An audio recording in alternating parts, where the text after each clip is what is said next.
ค่ะวัตถุดิบนะคะก็จะมีข้าวโอ๊ตค่ะน้ำผึ้งนมสดแคนเบอร์รี่ลูกเกดนะคะแล้วก็มีเนยสดกล้วยหอมบด1 ลูกค่ะผงฟูแล้วก็กลิ่นวานิลาค่ะวันนี้เราจะใช้แบบผงนะคะค่ะขั้นแรกนะคะเราต้องเอาเนยสดค่ะลงมาจากช่องแช่แข็งนะคะหรือว่าจะในช่องเย็นนะคะทำให้เขาละลายก่อนค่ะจะได้คนง่ายๆนะคะ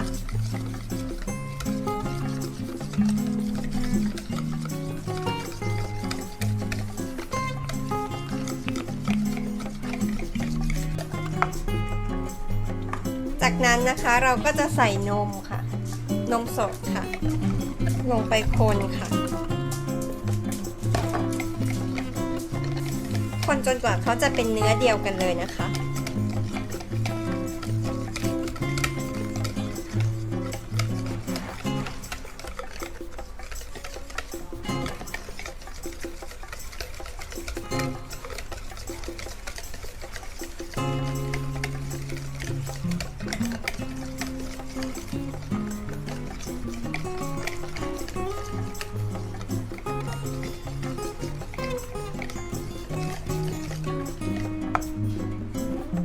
ต่อไปก็จะเป็นกล้วยหอมบดค่ะ1 ลูกค่ะอันนี้เราบดไว้แล้วค่ะก็ใช้ซ่อมบดค่ะง่ายๆเลยค่ะ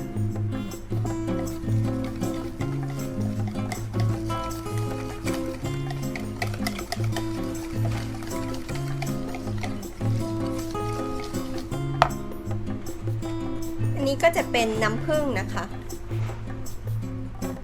ใครไม่มีน้ำผึ้งก็ใช้น้ำตาลหญ้าหวานหรือว่าน้ำตาลธรรมดาก็ได้ค่ะแต่ว่าถ้าเป็นน้ำผึ้งเขาก็จะหอมค่ะ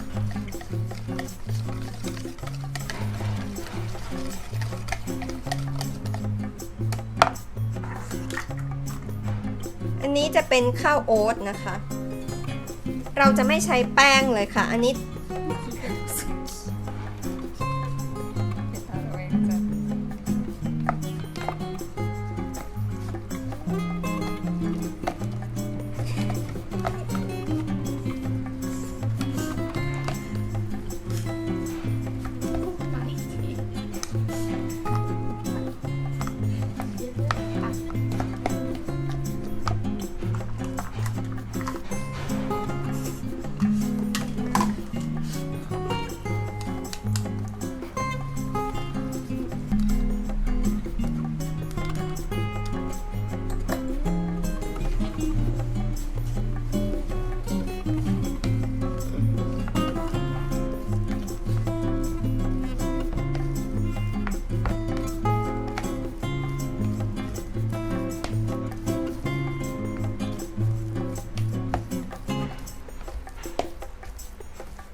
อันนี้จะเป็นผงฟูค่ะ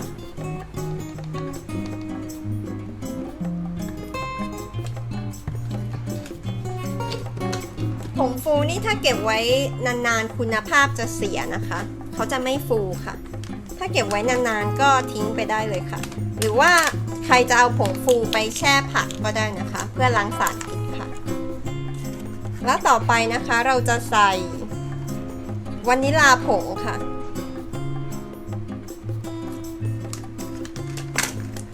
หรือว่าใครจะใช้แบบเป็นน้ำก็ได้ค่ะแต่วานิลาผงอะค่ะจะดีกว่าวานิลาน้ำอะค่ะ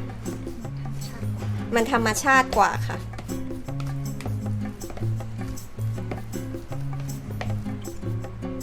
อันนี้จะเป็นแคนเบอร์รี่นะคะกับลูกเกดค่ะ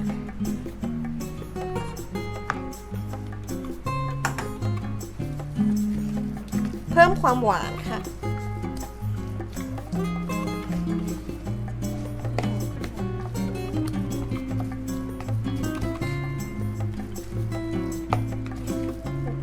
อ คลุกให้ทั่วๆนะคะ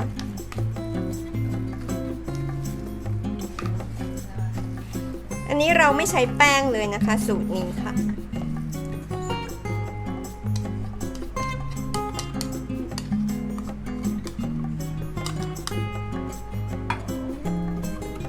เป็นแบบดูคลีนมากเลยค่ะเสร็จแล้วค่ะต่อไปเราก็จะเตรียมอบนะคะ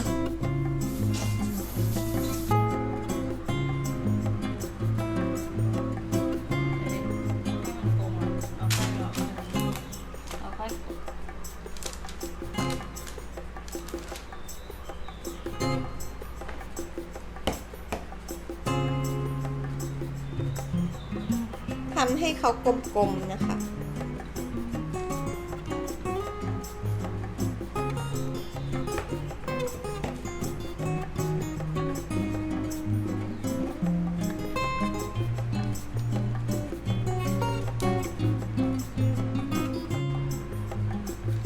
ต้องเว้นระยะห่างคุกกี้แต่ละชิ้นนะคะไม่งั้นค่ะเวลาอบอะค่ะเขาจะแบนออกมาติดกันค่ะ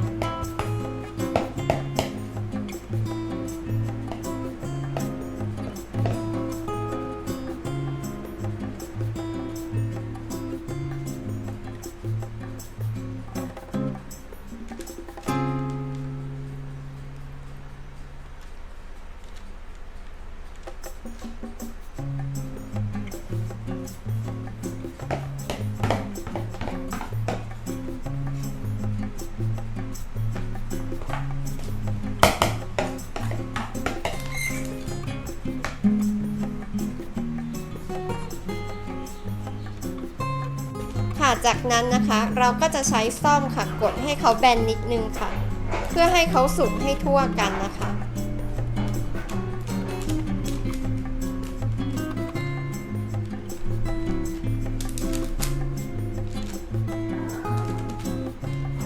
ไม่งั้นเดี๋ยวข้างในจะไม่สุกค่ะ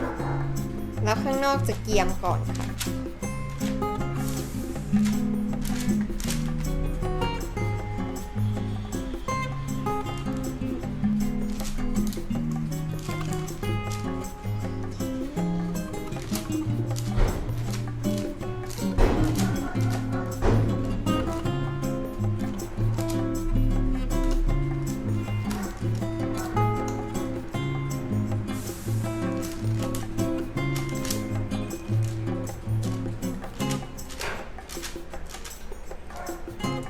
แค่นี้ก็เรียบร้อยแล้วค่ะเตรียมอบค่ะ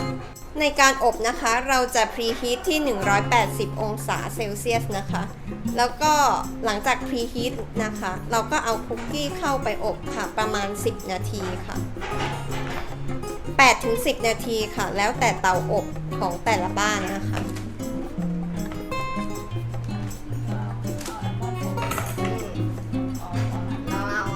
อันนี้นะคะเราจะ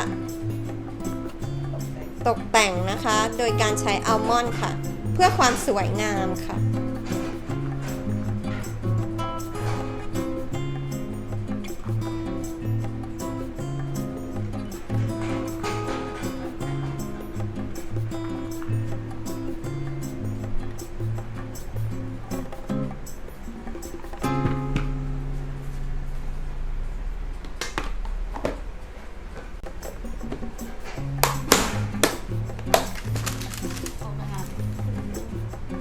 ค่ะอบเลยค่ะ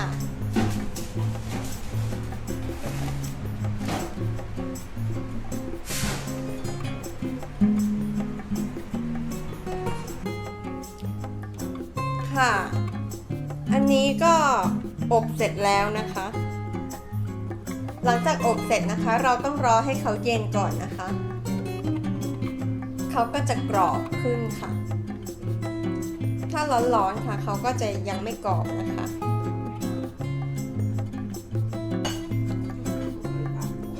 อย่าลืมฝากกดไลค์กดแชร์กด Subscribe ให้ด้วยนะคะสำหรับคลิปนี้ขอลาไปก่อนค่ะบ๊ายบายไว้เจอกันคลิปหน้าค่ะ